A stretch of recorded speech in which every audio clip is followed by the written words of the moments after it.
को सत्यवादी कहा जाता है कि वो अपने सत्य पर अटल रहे। तो एक दिन जो राजा हरिश्चंद्र है वो रात्रि में विश्राम कर रहे थे, सो रहे थे। उन्होंने सोते सोते स्वप्न में देखा कि विश्वामित्र आए हैं उनके द्वार पर और उनसे दान मांग रहे हैं। जब दान मांगा तो दान में उन्होंने उनका संपूर्ण राज्य मांग लिया और इतना स्वप्न आते ही उनके नेत्र खुल गए। जब देखा बाहर सुबह हो गई। अब देखिए इतने सत्यवादी हैं कि जो स्वप्न में देखा वो भी हकीकत हो गया, सच हो गया। देखा तो सच में विश्वामित्र खड़े हुए द्वार पर और दान मांग रहे हैं। हरिश्चंद्र इतने बड़े दानी थे कि जो भी उनसे जो भी कुछ मांग ले वो हंसते हंसते दे देते थे। अब विश्वामित्र के पास गए, बोले क्या चाहिए? विश्वामित्र ने कहा हमें तुम्हारा संपूर्ण राज्य चाहिए। हरिश्चंद्र ने कहा ठीक है, आपको राज्य चाहिए तो मेरा पूरा राज्य आपका हुआ। विश्वामित्र ने कही ऐसे कैसे दे रहे हो दान? कोई भी दान बिना संकल्प के नहीं होता है, पहले संकल्प करो फिर दान दो। अब संकल्प करने के लिए कुछ ना कुछ धन, कुछ मुद्राएं चाहिए होती है, खाली हाथ संकल्प नहीं होता। राजा ने कही ठीक है संकल्प करते हैं, जल लेकर आइए। अब जब जल मंगाया विश्वामित्र ने कही कि संकल्प किससे करोगे? राजा हरिश्चंद्र ने कही कुछ स्वर्ण की मुद्राएं मंगा लेते हैं, उनसे संकल्प कर लेंगे। विश्वामित्र ने कही लेकिन तुमने अभी तो कहा कि तुम्हारा पूरा राज्य मेरा हो गया, और यदि राज्य मेरा हो गया तो यहाँ की सारी संपत्ति भी मेरी हो गई, तो तुम मेरी संपत्ति से संकल्प कैसे कर सकते हो? अब राजा हरिश्चंद्र ने सोची अब क्या किया जाए, क्योंकि सब कुछ इनका हो गया तो मेरे पास तो कुछ बचा ही नहीं है। राजा हरिश्चंद्र ने कही हम कुछ ना कुछ कर लेंगे, लेकिन थोड़ा सा समय दे दो, उसके बाद हम कुछ इकट्ठा करके लाएंगे कुछ मुद्राएं। विश्वामित्र ने कही ठीक है, 1 महीने का समय देते हैं, 50 स्वर्ण की मुद्राएं लेकर आओ, उसके बाद संकल्प करो। और राजा हरिश्चंद्र वहां से निकलने लगते हैं कि ठीक है 1 महीने में हम 50 स्वर्ण की मुद्राएं कहीं से एकत्रित करके लाते हैं, कमा के लाते हैं। अब यहाँ पर जैसे हरिश्चंद्र निकल रहे थे, उनकी पत्नी दौड़ी दौड़ी आती, अरे महाराज मुझे छोड़कर कहाँ जा रहे हो, मुझे साथ में लेकर चलो। हरिश्चंद्र ने कहा लेकिन तुम्हारी क्या गलती है? देखो दान मैंने दिया, अपनी मर्जी से दिया, तुमने तो नहीं कहा था। तो आज मैं गरीब हूँ तो तुम मेरे साथ किस लिए जा रही हो? तुम्हारी थोड़ी ना कोई गलती है। तब उनकी पत्नी इतना सुंदर सा जवाब देती है कि महाराज ये कौन सी बात हुई कि सुख में तो पत्नी साथ है, लेकिन जैसे ही गरीबी आई तो साथ छोड़ दे। जो पत्नी होती है उनका पता उसी समय पर चलता है जब पति में गरीबी आए। अगर गरीबी के समय पर भी आपकी पत्नी आपके साथ में खड़ी है तो वो सच्ची है, वो अच्छी पत्नी है। और अच्छे पति की पहचान कब होती है? जब पत्नी में बीमारी आए। अगर पत्नी बहुत ज्यादा बीमार है, पति उनके साथ में खड़े हैं तो वो सच्चे पति है, अपने कर्तव्य पर चल रहे हैं। जब उनकी पत्नी उनके साथ में जाने लगती है तो उनका बेटा आता है दौड़ा दौड़ा, जिसका नाम है रोहित। मैं माँ के बिना नहीं रह सकता, मैं भी जाऊंगा साथ में, मुझे भी लेकर चलिए। रोहित को भी साथ में लेकर जा रहे हैं, कुछ हाथ में है नहीं। अब तीनों माँ बेटे जाकर खड़े हो जाते हैं काशी नगरी के चौराहे पर। वहां पर खड़े होकर जोर जोर से आवाज लगा रहे हैं कोई हमें खरीद लो, कोई हमें खरीद लो। लेकिन जब विपत्ति आती है तो साथ कोई नहीं देता। अब 4-5 दिन ऐसे ही गुजर गए, भूखे प्यासे हैं, कोई हमें कोई खरीदे भी ना।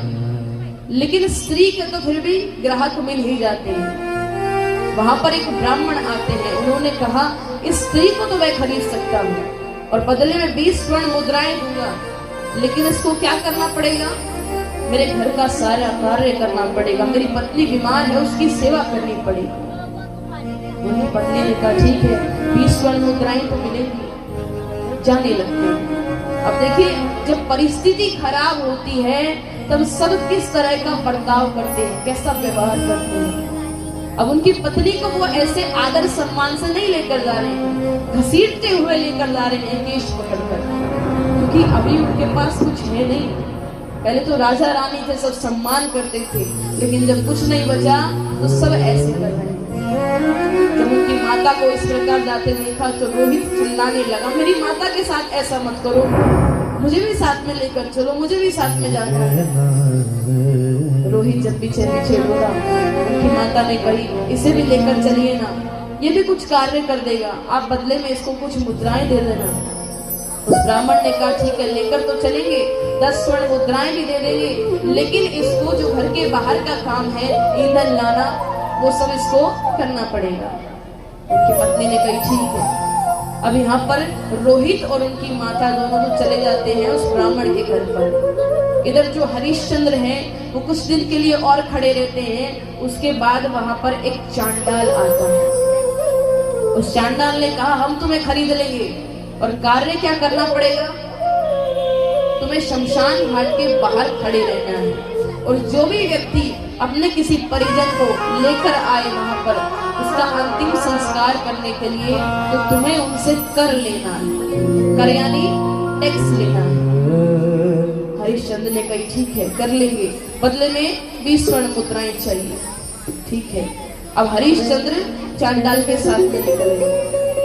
इधर हरिश्चंद्र तो वहां पर काम कर रहे हैं शमशान घाट में, दूसरी तरफ उनकी पत्नी रह रही है ब्राह्मण के घर पर। तो एक दिन इसी बीच में जो रोहित है उनका बेटा, वो ईंधन लेने के लिए जाता है बाहर। जब वो जंगल में गया तो ईंधन के बीच में सांप था और उस सांप ने रोहित को, अब जब सांप ने डसा वो तड़पने लगा, मरने को हो रहा है, तब उनका एक मित्र जाता है उनकी माता के पास में कि माता, आपके पुत्र को सांप ने डस लिया है, उसको आपकी बहुत जरूरत है, वो मर जाएगा, जल्दी जाइए। अब माता जैसी दौड़ी दौड़ी जाने लगती है कि बीच में वो ब्राह्मण आ गए। अरे कहाँ जा रही हो, मेरी पत्नी घर पर बीमार है, तुम्हें शर्म नहीं आती, किस लिए लेकर आए थे तुम्हें घर का काम करने के लिए? उन्होंने कहा, महाराज मेरे बेटे को सांप ने काट लिया, वो मर जाएगा। लेकिन परिस्थिति खराब है। उन्होंने कतई नहीं सुनी। उन्होंने कहा, नहीं नहीं, तुम चली गई, पीछे से मेरी पत्नी को कुछ हो गया तो वो मर गई, तो अपने बेटे की पड़ी है, मेरी पत्नी की नहीं। उनको जबरदस्ती घर में ही रोक लिया जाता। दूसरी तरफ रोहित ने तड़पते तड़पते अपने प्राण त्याग दिए। अब जैसे ही रोहित ने प्राण त्यागे, खबर मिली उनकी माता को कि रोहित अब मर चुका है, तब तो उस ब्राह्मण ने भी कह दिया कि अब तुम जा सकते हो। अब उनकी माता रोती रोती जा रही है कि मेरा पुत्र रहा नहीं, कैसी परिस्थिति आ गई है, पति से अलग हो गए, पुत्र अलग हो गए, किसके लिए जी रही है? अपने पुत्र को उठाती है गोद में, अंतिम संस्कार के लिए लेकर जा रही है शमशान घाट। अब उसी शमशान घाट पर पहुंची जहां पर हरिश्चंद्र रहा करते थे। अब धीरे धीरे करके रात्रि का समय हो गया। हरिश्चंद्र जी दूसरी तरफ मुख करके खड़े हुए हैं और अब तो शरीर भी बदल गया है, काले दुबले पतले हो गए। कहाँ राजा थे, कहाँ आज क्या कार्य कर रहे हैं। तो शरीर दुबला पतला तो हो गया, पहचान नहीं पा रही उनकी पत्नी। जैसी पत्नी अपने बेटे को लेकर जा रही थी, वो अपने भीतर प्रवेश करने लगी। राजा ने जैसे ही आवाज सुनी कि कोई आया है, राजा ने कहा, अरे अरे कहाँ चले जा रहे हो, इधर कर दे कर जाओ, उसके बाद अंतिम संस्कार करना। उनकी पत्नी ने कहा, महाराज मुझे जाने दीजिए, मेरा छोटा सा बेटा मर गया है, मेरे पास कुछ नहीं है देने को, मैं तो नौकरानी हूँ, घर का काम करूँ। लेकिन राजा हरिश्चंद्र अपने सत्य पर अटल थे, अपने काम पर अटल थे। हरिश्चंद्र ने कहा, नहीं नहीं, बिना कर लिए तो नहीं जाने दूंगा, ये मेरा काम है। उनकी पत्नी के पास कुछ और नहीं था तो अपनी साड़ी का पल्लू फाड़कर उनको देती है, और जैसे ही पल्लू उनको देने लगी, राजा हरिश्चंद्र ने मुख घुमाया तो देखा ये तो मेरी पत्नी है और मेरा बेटा मर चुका है और मैं उससे कर मांग रहा हूँ। रोने लगते हैं कि कहाँ थे और क्या करना पड़ रहा है, क्योंकि जो माँ बाप होते हैं वो सबसे ज्यादा अपना जीवन व्यतीत करते हैं अपने बच्चों के लिए। जो भी करेंगे ये सोचकर करेंगे कि मेरे बच्चे के लिए ये अच्छा है कि नहीं है। तो हम जो भी कुछ कर रहे थे, जो संपत्ति जोड़ी, धन जोड़ा, ये कार्य भी कर रहे हैं, इसके लिए कर रहे थे, आज यही नहीं रहा, अरे हम किस लिए जिएंगे, चलो हम भी आत्महत्या करते हैं। जैसे आत्महत्या करने के लिए दोनों जाते हैं नदी के किनारे पर, डूबकर आत्महत्या करने ही वाले थे कि वहां पर परम पिता परमेश्वर श्री विष्णु भगवान प्रकट हो जाते हैं। बोलिए परम पिता परमेश्वर श्री विष्णु भगवान की जय।